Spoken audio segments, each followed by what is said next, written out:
এই যে দেখুন এখানে ধান নেওয়া হচ্ছে, ধান সিদ্ধ করা হচ্ছে, প্রসেসিং করা হচ্ছে। বিস্তীর্ণ ধান ক্ষেত।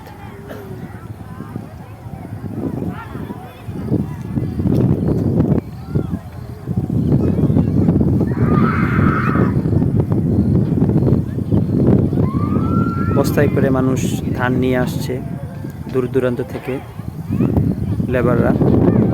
এগুলো এখানে প্রসেস করা হবে এবং এখানে এগুলো নেওয়া হবে। সো ধান নেওয়ার এই দৃশ্য দেখতে হলে আপনাদেরকে খুব বেশি কষ্ট করতে হবে না।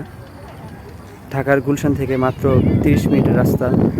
আপনারা চাইলেই যে কোনো বিকেলে এসে দেখে যেতে পারবেন। তবে আসতে হবে আগামী কয়েকদিনের মধ্যেই, কারণ এগুলো পরবর্তীতে আর থাকবে না। দূরে থেকে যদি দেখাই, যে দেখেন ধান ক্ষেত থেকে ধান কেটে মানুষরা নিয়ে আসছে। পরবর্তী ভিডিওতে আমি চেষ্টা করব আপনাদেরকে আরও সুন্দর ভিডিও করে দেখাতে।